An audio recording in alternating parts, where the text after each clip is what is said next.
নিত্য নতুন আয়োজনে আল হেরা বাংলা ওয়াজ। ওই পেটওয়ালা শয়তানটা যখন মারা গেল, আমি দেওয়ানবাগির নাম বলছি, আমি দেওয়ানবাগির নাম বলছিলাম। হ্যাঁ, দেওয়ানবাগির নামটা কয়েক কি জন্য আমার ভেজালে ফেলায়? আমি তো দেওয়ানবাগির নাম বলি নাই। আপনারা শুনছেন আমি একবারও দেওয়ানবাগির নাম বলছিলাম? বলেন আমি দেওয়ানবাগির নাম বলছি? আমি তো দেওয়ানবাগির নাম বলি নাই। আমি হাসান জামিল বুড়া হয়ে গেছি, জোর করে আসিল্লান দিই আইয়ে না। 10 বছর পরে হয়তো লাঠি হাতে নিতে হবে, বাড়ি দেওয়ার জন্য না, ভোট দেওয়ার জন্যে। ধরা খাইলে তুমি খাইবা, কারণ আম করে পিটাইব না, মায়া লাগবে। আমরা যখন দেওবন্দে 97-98 সালে ধরপাকড় শুরু হয়েছে, তা আমি এখন না মোটা তাজা দেখা যায়, তখন তো টিং টিং মাস্টার আছিলাম, হ্যাংলা বাত্তা ছিলাম খুব। তো বাইরে ঘুরতাম টুরতাম, আমার টেনশন নাই। আমি উর্দু বলতে পারতাম, খুব উচ্চারণ সুন্দর হইতো, তো ওই জন্যে মনে করতো যে আমি ইন্ডিয়ান। তো একটা মোটা থাকতাম গো লগে, মোটা, ও যায় সাদে ঘুমাইতো। আমি কি তুমি সাদে ঘুমাও কেন? বাইরে তো করে যদি পায় পিডা একটা দিয়া মায়া লাগবে, এটারে কি মারো? আর আমারে পাইলে পুলিশ পিডায় যে কি মজাটা পাইব রে ভাই, মোটা তো। ওই পেটওয়ালা শয়তানটা যখন মারা গেল, আমি দেওয়ানবাগির নাম বলছি, আমি দেওয়ানবাগির নাম বলছিলাম। হ্যাঁ, দেওয়ানবাগির নামটা কয়েক কি জন্য আমার ভেজালে ফেলায়? আমি তো দেওয়ানবাগির নাম বলি নাই। আপনারা শুনছেন আমি একবারও দেওয়ানবাগির নাম বলছিলাম? বলেন আমি দেওয়ানবাগির নাম বলছি? আমি তো দেওয়ানবাগির নাম বলি নাই। আল্লাহু আকবার, পেট একটা, সুবহানাল্লাহ। আমারে একসময় খুব বলতাম, তো আমার একজনে কয় তুই হের বিরুদ্ধে এত লাগছস কেন? নিজে গন্ডগোল, হ্যার তো ওই গন্ডগোল নাই। কি গন্ডগোল? কই যে হাত কোন জায়গায় বানবো? আমরা হানাফি, এই যে নাবি বরাবর নিচে আমাদের গায়রে মুকাল্লিদ ভাইরা ও বুকে বাঁধে, কেউ একটু নিচে বাঁধে, কেউ। হ্যার তো এই গন্ডগোল নাই। কি জন্য কয়? হ্যাঁ তো হাতই যায়। আমি কি হাত যাইব কি? খবিসে নামাজই তো পড়েন। তখন আমার মনে পড়ছে যে হারে ও যখন মারা গেছে, তখন আমার ওই দোস্তের কথা মনে পড়ছে, কবরে যা ফিরিস্তারা পিড়ায় যে কি মজাটা পাইব তোরে। দোস্ত শুনেন, হাসির কথা না, আমাকে বুড়া করে পিড়ায় মজা পাইব না, নিয়ে ফালায় রাখবো আয়না করে, শাস্তি দিব তোমারে। এই জন্য জাগতে হবে তোমাকে, সতর্ক হতে হবে তোমাকে। কেন?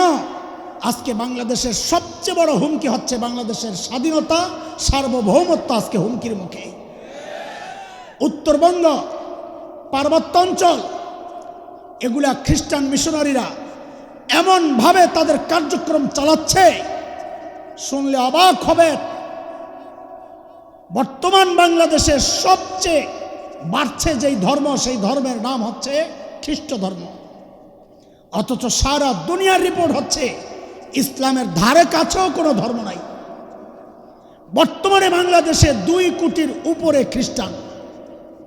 কত সংখ্যা? 2 কোটির উপরে। 10% বলি হিন্দুদেরকে না, ওরা গোপন, চুপচাপ। আমরা আতঙ্কিত। কেন আতঙ্কিত? কারণ আমরা পূর্ব তিমুরের ইতিহাস জানি। আমরা কেন আতঙ্কিত? কারণ আমরা দক্ষিণ সুদানের ইতিহাস জানি। আমাদের আতঙ্ক আরো বাড়ছে যখন দেখি পশ্চিমাদের 5টা গোলাপ ডক্টর ইউনূস ওই যে জাতিসংঘের মহাসচিবকে নিয়ে পার্বত্য অঞ্চলকে ঘুরে দেখায় আসে। আমরা আতঙ্কিত এই জন্যে, যখন আমেরিকাকে দেখি আমাদের পার্বত্য অঞ্চলগুলোতে ঘাঁটি করার জন্যে তারা আশেপাশে এলাকা নির্বাচন করছে, আমরা এগুলো দেখে আতঙ্কিত। গত অনেক বছর আগে আমরা গিয়েছিলাম উত্তরবঙ্গে, দিনাজপুর পার্বতীপুর একটা থানা, দাওয়াতি কাফেলা নিয়ে। পুলিশের কাছে খবর গেছে ঢাকা থেকে কিছু মৌলবি আসছে, ওদের মতিগতি ভালো না, মারামারি লাগতে পারে। পুলিশের কাছে ওরাই জানাইছে, এনজিওরা, খ্রিস্টান মিশনারিরা। পুলিশ আমাদেরকে খবর দিছে, ভাই আপনারা কারা, কি চান, কেন মারামারি করতে চান? আমি তো ছিলাম তখন টিং টিং মাস্টার। বললাম, ভাই এই সাইজ দেখে কি মনে হয় আপনার মারামারি করতে আইছি? তো মারি খাওয়া ছাড়া আমার কোনো গতি থাকবে না। তো কেন আসছেন? আসছি ভাইকে ঘরে ফেরত আনতে। আমার ভাই মুরতাদ হয়ে গেছে, তাকে দাওয়াত দিতে আসছে। পুলিশ দিনদার ছিল, কিন্তু সে তার নবী চেনে না। এই জন্য পুলিশ একটা প্রশ্ন আমাকে করেছে। আমাদের আন্দাজ সমাজের অধিকাংশ মানুষের মাথায় ওই প্রশ্ন ঘুরে। এই জন্য আমি আগে নবী চিনাইছি। কেন চিনাইছি, কি আঙ্গিকে চিনাইছি, সেটা পরে জোড়া লাগাইতেছি। শোনেন, একটু মনোযোগ দেন, অল্পতে আমি শেষ করবো ইনশাআল্লাহ। পুলিশ আমাদেরকে একটা প্রশ্ন করেছে, হুজুর আমরা মুসলমান, ইসলামের দাওয়াত চলে সারা দুনিয়ায়, সেই অস্ট্রেলিয়া, সেই ব্রাজিল, আমেরিকা, কোথায় কোথায়, ইউরোপ, সারা দুনিয়ায় ইসলামের দাওয়াত চলছে। কই কেউ তো আমাদেরকে আটকায় না। আমরা কেন খ্রিস্টানদেরকে বাংলাদেশে ওদের ধর্মের প্রচার করলে আমাদের কেন মাথা ব্যথা? যার যার ধর্মের প্রচার সে করবে। কথাটা কত সুন্দর না? কথা তো সুন্দর। যার যার ধর্মের প্রচার সে করবে। সাপের মাথা দেখছো? এ জুয়ান কথা কও, সাপের মাথা দেখছো? দেখছো আর কি, এই দেখা না, একদিন দাঁত মাত খিচ্চা তাকায়া দেখবা কি সুন্দর ডিজাইন। কম্পিউটারে ডিজাইন করতে পারবে না সাপের মাথার যে ডিজাইন, এত সুন্দর। কিন্তু দোস্ত, সব সুন্দর সুন্দর না, কিছু সুন্দরের ভিতরে বিষও থাকে। হ্যাঁ হ্যাঁ, পুলিশের কথাও সুন্দর, যার যার ধর্মের প্রচার সে করবে, আমরা বাধা দেওয়ার কে? কথা সুন্দর, কিন্তু এই সুন্দরের ভিতরে বিষ ঢুকানো। কেন? কেন মুসলমান সারা দুনিয়া ইসলামের প্রচার করতে পারবে? কেন বাংলাদেশে খ্রিস্টান সহ, কাদিয়ানি সহ ইসলাম ছাড়া অন্য কোনো ধর্মের প্রচার কেন চলতে পারে না? এটা আগে আমাদেরকে বুঝতে হবে, কেন পারে না। আমার নবী দুনিয়ায় আসার আগে আল্লাহ যত নবী, আমাদের নবীর পরিচয় কি বলেছিলাম, তিনি কি ছিলেন? এই যে তোমার জরিমানা হইব, এনাম ভাইয়ের জরিমানা হইব। বলেন, আপনারা বলেন, আমাদের নবী কি ছিলেন? আরে ভাই, এটা না বুঝলে তো কথা বুঝবেন না, আগাও বুঝবেন না, মাথাও বুঝবেন না। বলেন, আমাদের নবী কি ছিলেন? আপনি আমার নবীকে এই আঙ্গিকে না চেনার কারণে ওলামাদের বহু আন্দোলনে আপনারা শরীক হন না। আপনারা মনে করেন হুজুরের কাজ, কেন আপনি নবী চিনেন না? ওলামাদের অনেক আন্দোলনকে আপনার কাছে বাড়াবাড়ি মনে হয়, কেন আপনি নবী চিনেন না? এই জন্য এক আঙ্গিকে আমি নবী চিনাইছি। এইবার শোনেন, আমাদের নবী কি ছিলেন? বলেন বলেন, তাড়াতাড়ি বলেন। একমাত্র বিশ্বনবী। একমাত্র বিশ্বনবীর মানে কি? ও যুবক, ওলামা, তলাবা, ভালো করে খেয়াল করেন, গোড়া থেকে বুঝেন জিনিস, গোড়া থেকে বুঝেন, ভাষা ভাষা বুঝ নিয়ে থাকেন না। একমাত্র বিশ্বনবীর তিনটা অর্থ। কয়টা? এক নম্বর, আমার নবী দুনিয়ায় আসার আগ পর্যন্ত আল্লাহ যত নবী দুনিয়ায় পাঠাইছেন, সমস্ত নবীর কওম সম্প্রদায় ছিল নির্ধারিত। আমার নবী একমাত্র বিশ্বনবী যাকে আল্লাহ নির্দিষ্ট করে কওমের নবুয়ত দিয়া পাঠান নাই। প্রমাণ পিছনে রেখে আসছি। হযরতে ঈসার বক্তব্য, ইয়া বনি ইসরাইল ইন্নী রাসূলুল্লাহি ইলাইকুম, ও বনি ইসরাইল, আল্লাহ আমাকে তোমাদের রসুল বানায়া পাঠাইছেন। বলেন, হযরত ঈসা কাদের নবী? কাদের নবী? আর আমার নবী সম্পর্কে আল্লাহ কি বলেন? ওমা আরসালনাকা ইল্লা কাফাতাল লিন্নাসি বাশীরা ওয়া নাযীরা। নবী, আমি আপনাকে সারা দুনিয়ার যত ধর্মের লোক আছে, সব রকম, হিন্দু হোক, খ্রিস্টান হোক, ইহুদি হোক, বৌদ্ধ হোক, মদ, মোরাং, গারো, চাকমা, কুকি, সাঁওতাল, টিপরা সহ যত জাতি দুনিয়ায় বাস করে, সমস্ত জাতির নবী আমার নবী একমাত্র বিশ্ব নবী। এক অর্থ বললাম। দুই নম্বর অর্থ, আমার নবী দুনিয়ায় আসার আগ পর্যন্ত আল্লাহ যত নবী দুনিয়ায় পাঠাইছেন, সমস্ত নবীর অঞ্চল, এরিয়া ছিল নির্ধারিত। এ এলাকার নবী আপনি। প্রমাণ, আজকে ওদের কাছে একটা কিতাব আছে, বাইবেল। কিতাব কি? বাইবেল কার উপর নাজিল হয়েছে? মাইট চিনস? মাইট শয়তান আন্দাজে কথা কয়। এই বাইবেল কার উপর নাজিল হয়েছে? চুপ হয়ে গেছে, মায়ের কথা শুই না। বাইবেল কার উপর নাজিল হয়েছে? ঈসা আলাইহিস সালামের উপর বাইবেল নাজিল হইলে ইনজিল নাজিল হয়েছে কার উপর? তোমার দাদার উপর। কি বলো না? এইভাবে খোঁচাইতেছি কেন যেন আর জীবনে ভুল না করে, নাহলে তো ভুলে যাবো, শরম না দিলে। দরকার তো আসলে না, চট করে এটা লাগাই দেওয়া। মাওলানা যারা, ওলামারা, 4টা শব্দ মুখস্থ করে রাখেন, তো কাজে লাগবে। ছাত্ররা, হুজুররা তো জানি, বলেন আমার সাথে। ছাত্ররা বলবেন। ফামুন, তামুন, জাইদুন,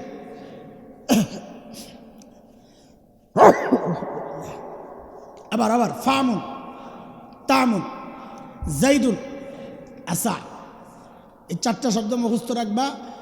কোন নবীর উপর কোন কিতাব কোন ভাষায় নাযিল হয়েছে এই মুখস্থ। ফামুন, তামুন, জাইদুন, আসা। Packet বানাইবা, packet. ফামুন, ফা ফুরকান মানে কোরআন, আইন আরবি, মিম মুহাম্মদ, তামুন, তা তাওরাত, আইন ইব্রানি, মিম মুসা, জাইদুন, জা জাবুর, ইয়া ইউনানি, দাল দাউদ আলাইহিস সালাম, আসা আলিফ ইনজিল, সিন সুরিয়ানি, আইন ঈসা আলাইহিস সালাম। ফামুন, তামুন, জাইদুন, আসা। তো জিন্দেগি তার ভুল হইব না। হযরত ঈসার উপর নাযিলকৃত কিতাবের নাম কি? এবার বলেন জোরে কোন? কত হুজুর বাইবেল কোনো আসমানি কিতাবের নাম না, এটা খ্রিস্টানদের বানানো কিতাব। কি সন্দেহ আছে? তো ওদেরকে বলেন আমাদের সাথে চ্যালেঞ্জে আসতে, বলেন, আসবে না। বাইবেল খ্রিস্টানদের বানানো কিতাব, এটা কোনো আসমানি কিতাব না। কাকুরা খাইছে আটকায় এক জায়গায়, ওই বানানো বাইবেলের মধ্যেই আছে হযরত ঈসার একটা বক্তব্য। আমরা চ্যালেঞ্জ করছি, রেকর্ড হচ্ছে, কেউ চ্যালেঞ্জ করলে আমাদেরকে ডাকবে, আমরা যাব। বাইবেলের এক জায়গায় আসছে হযরত ঈসার বক্তব্য। তিনি বলেন, আল্লাহ আমাকে ফিলিস্তিনের একটা নির্দিষ্ট অঞ্চলের নবুয়ত দিয়া পাঠাইছেন, ধইরা নিলাম আজকের ইসরায়েল। কোনটা? তা হযরত ঈসা নবুয়তের এরিয়া কোনটা?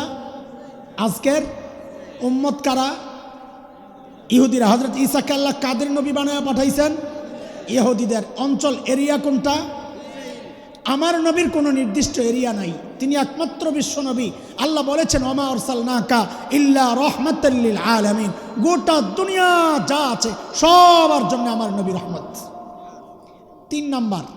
কিসের 3 নাম্বার? একমাত্র বিশ্ব নবীর তৃতীয় অর্থ, আমার নবী দুনিয়া আসার আগ পর্যন্ত আল্লাহ যত নবী দুনিয়ায় পাঠাইছেন সমস্ত নবীর টাইম ছিল ফিক্সড, এই টাইম পর্যন্ত আপনার নবুয়ত। এরপরে আরেক নবীর মেয়াদ শুরু হবে। আমার নবী একমাত্র বিশ্ব নবী যাকে আল্লাহ নির্দিষ্ট কোনো মেয়াদে নবুয়ত দিয়া পাঠান নাই, তিনি খাতামুন নবিয়্যিন। আমার নবীর পরে আর কোনো নবী আসবে না। বলবো না, শিখো না, আসবেন না, না ওইটাও হবেন না। বলেন কি? বলেন হবেন না। আসবেন না বললে ওরা এই চিপা দিয়া ঢুকবে। আমরা আপনাকে চিপা বন্ধ করতেছি, কোনো ফাঁক ফুকুর রাইখা কথা বলা যাবে না। আপনাদের কথা সহি, আসবেন না আপনি যেটা বলেছেন, কিন্তু এই কথা দিয়ে ওরা পেজ দেয়, পেজ দেওয়ার সুযোগ দেওয়া যাবে না। কারণ হয়তো ঈসা আবার আসবেন না, তখন কি জবাব দিবেন? বলতে হবে আর কোনো নবীর পরে আর কোনো নবী নাই, অথবা বলতে হবে আর কোনো নবী হবেন না। আসবেন না, না কি বলেন? হ্যাঁ, কথা খুব সতর্কতার সাথে। আমার নবী একমাত্র বিশ্ব নবী মানে হচ্ছে আর কোনো নবী আমার নবীর পর আসবেন না, না হবেন না। সমস্ত নবীর টাইম ফিক্সড, আমার নবীর কোনো টাইম নাই। বুঝে আসছে কথা? এইবার বুঝেন কেন ভিন্ন ধর্মের প্রচারণা বাংলাদেশে চলতে পারে না। ধরেন 2500-এর এমপি কে ছিল? নজরুল ইসলাম বাবু সাহেবের চারপাশে কিছু খাস লোক ছিল এলাকা নিয়ন্ত্রণ করার জন্য। এটা থাকে না, আমগো থাকে আমাদের মাদ্রাসায়, আমাদের কিছু খাস লোক থাকে, আমরা এগুলো দিয়ে মাদ্রাসা চালাই। ওরা হঠাৎ একদিন দেখে কি 2500 একদম চত্বরে বিশাল এক সাইনবোর্ড লাগানো, লেখা এমপি সাহেবের কার্যালয়। কি লেখা? নজরুল সাহেব পোলাবান কি রে, এটা কোন এমপি? কারাই অফিস করলো আমরা জানি না, চল যায় খবর লই গেছে।